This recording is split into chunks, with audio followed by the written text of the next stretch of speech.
മഴയും തോരാതിരുന്നിട്ടില്ല, ഒരു കാറ്റും അടങ്ങാതിരുന്നിട്ടില്ല, ഒരു രാവും പുലരാതിരുന്നിട്ടില്ല, ഒരു നോവും കുറയാതിരുന്നിട്ടില്ല.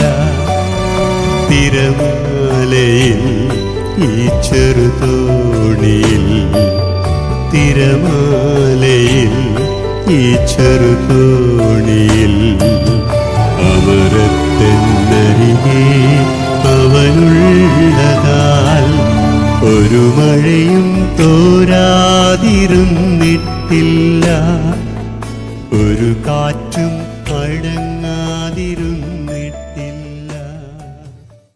ദൈവത്തിൻ്റെ അതിപരിശുദ്ധ നാമം വാഴ്ത്തപ്പെടുമാറാകട്ടെ. ഈ നല്ല പ്രഭാതത്തിനായി ദൈവത്തിന് സ്തോത്രം പറയുന്നു. ഇന്ന് നോമ്പിൻ്റെ 18-ാം ദിനം. മഴ എന്നത് ഒരു പ്രത്യേക വികാരമാണ്. സന്തോഷവും സങ്കടവും ദേഷ്യവും വിഷമവും ഉണർവും ഒരുപോലെ പ്രകടമാക്കാൻ കഴിയുന്ന നിമിഷം.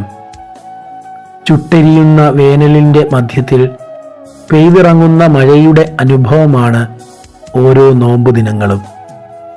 വാടിത്തളർന്ന് കരിഞ്ഞു തുടങ്ങുന്ന സസ്യാദികൾക്ക് ജീവൻ പകരുന്ന മഴയെപ്പോലെ നമ്മുടെ ജീവിതത്തിലെ കഷ്ടതയിലും വേദനയിലും ഭാരത്തിലും കണ്ണുനീരിലും ക്രിസ്തു നൽകുന്ന ആശ്വാസവും നിത്യജീവനിലേക്കുള്ള ജീവ ഉറവയുമാണ് നോമ്പിൻ്റെ അനുഭവം.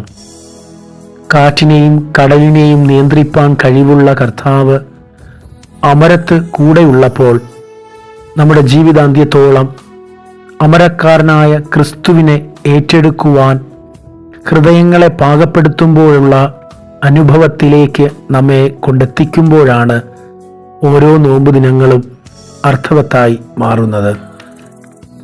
ആകാശവിതാനത്തിൽ മഴവില്ല് രൂപപ്പെടുമ്പോൾ മഴയുടെ ആഗമനത്തെ പ്രകൃതി വിളിച്ചു പറയുന്നതുപോലെ മാനവരാശിയുടെ രക്ഷയുടെ മഴവില്ലാണ് കാൽവരി ക്രൂശിലെ ക്രിസ്തു നമുക്കായി നൽകിയ പരമയാഗം. ആ പരമയാഗം നമ്മുടെ ജീവിതങ്ങളിൽ വിശ്വാസത്തിൽ അധിഷ്ഠിതമാകുമ്പോൾ പെന്തക്കോസ്ത് നാളിൽ പരിശുദ്ധാത്മാവ് മഴയാൽ പെയ്തതുപോലെ അഗ്നിജ്വാലയിൽ നാവുകൾ നിറയുന്നതിൻ്റെ അനുഭവത്തിലായിരിക്കണം നോമ്പിൻ്റെ നാളുകൾ.